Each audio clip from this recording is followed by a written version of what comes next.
Good day, beautiful people. This is Natalie Silva with Life Treasures and Golden Moments.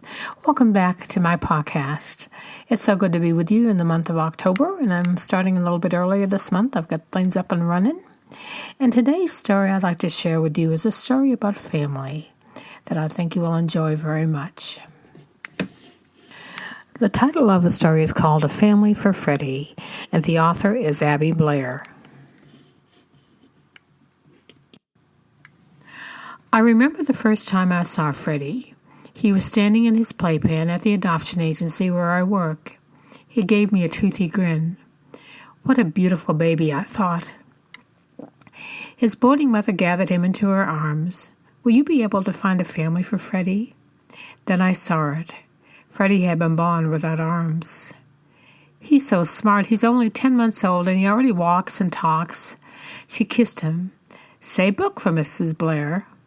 Freddie grinned at me and hid his head on his boarding mother's shoulder. Now, Freddie, don't act that way, she said. He's really very friendly, she added. Such a good boy.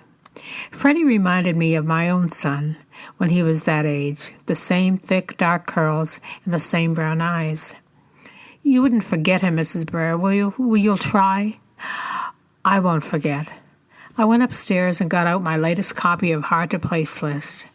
Freddie is 10 months old, white, a Protestant boy of English and French background. He has brown eyes, dark brown hair, and fair skin. Freddie was born without arms, but he is otherwise in good health. His boarding mother feels he's showing signs of superior mentality, and he is already walking and saying a few words. Freddie is a warm, affectionate child who has been surrendered by his natural mother and is ready for adoption. He's ready, I thought, but who's ready for him? It was 10 o'clock of a lovely summer morning, and the agency was full of couples all over, couples having interviews, couples meeting babies, families being born in. These couples nearly always have the same dream. They want a child as much like themselves as possible, as young as possible, and most important, a child with no medical problem.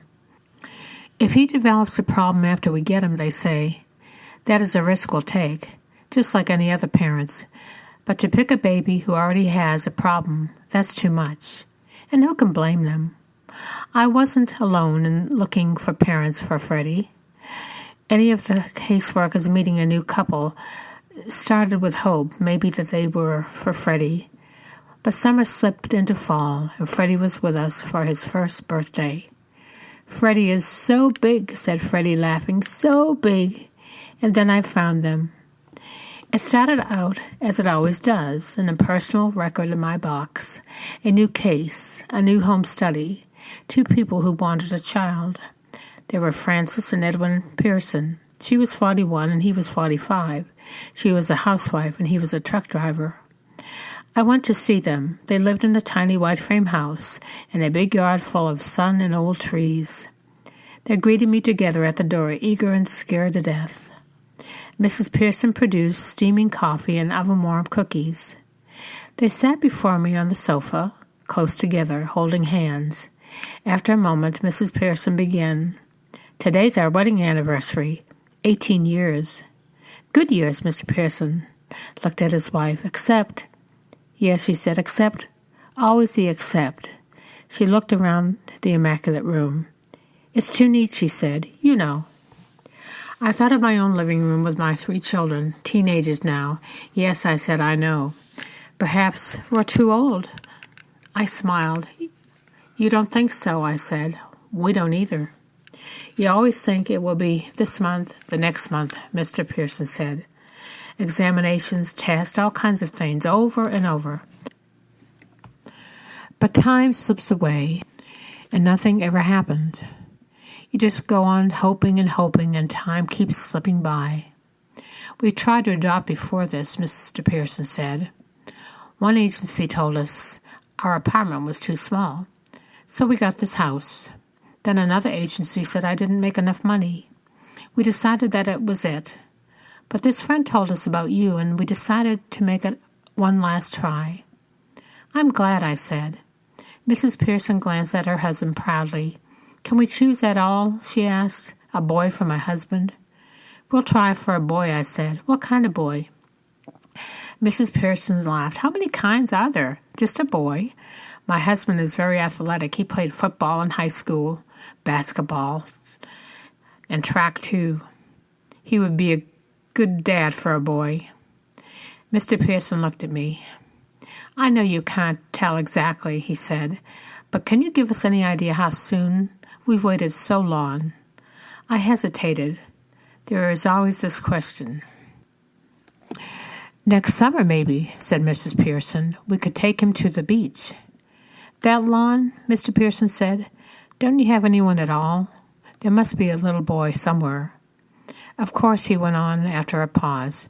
We can't give him as much as other people. We haven't a lot of money saved up. We've got a lot of love, his wife said. We've saved up a lot of that. Well, I said cautiously, there is a little boy. He is 13 months old. Oh, Mrs. Pearson said, just a beautiful age. I have a picture of him, I said, reaching for my purse. I handed them Freddie's picture. He's a wonderful little boy, I said, but he was born without arms. They studied the picture in silence. He looked at her. What do you think, Fran? Kickball, Mrs. Pearson said. You could teach him kickball. Athletics are not so important, Mrs. Pearson said. He can learn to use his head. Arms he can do without. A head never. He can go to college. We'll save for it. A boy is a boy, Mrs. Pearson insisted. He needs to play. You can teach him. I'll teach him. Arms on everything. Maybe we can get him some. They had forgotten about me. But maybe Mr. Pearson was right, I thought. Maybe sometime Freddie could be fitted with artificial arms that he didn't have. He had nubs where the arms should be. Then you might like to see him? They looked up. When could we have him? You think you might want him? Mrs. Pearson looked at me. Might? She said, might? We want him, her husband said.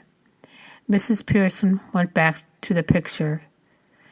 You've been waiting for us, she said, haven't you? His name is Freddie, I said, but you can change it. Oh, no, said Mr. Pearson. Frederick Pearson. It's good together. And that was it.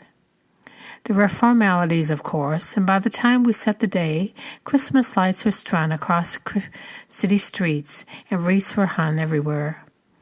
I met the Pearsons in the waiting room. There was a little snow on them both. Your son's here already, I told them. Let's go upstairs and I'll bring him to you. I've got butterflies, Mrs. Pearson announced. Suppose he doesn't like us. I put my hand on her arm. I'll get him, I said. Freddie's boarding mother had dressed him in a new white suit with a sprig of green holly and red berries embroidered on the collar. His hair shone a mop of dark curls.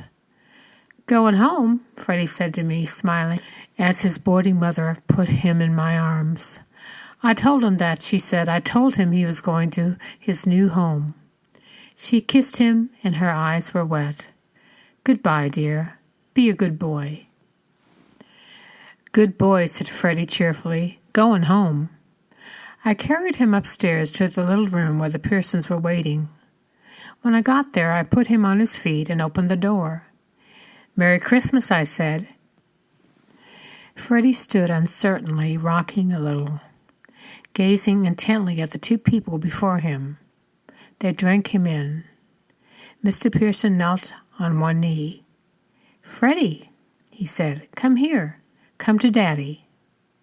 Freddie looked back at me for a moment. Then turning, he walked slowly toward them, and they reached out their arms and gathered him in. What a beautiful and touching story. I'd like to share one more thing with you before I close today, and it was written by Theodore Roosevelt, the 26th President of the United States. And it says, blessed. No other success in life, not being a president, or being wealthy, or going to college, or writing a book, or anything else, comes up to the success of the man or woman who can feel that they have done their duty and their children and grandchildren rise up and call them blessed. Thank you for listening today. I hope you have a beautiful week, a beautiful month. And until next time, take care and may God bless. This is Natalie Silva with Life Treasures and Golden Moments.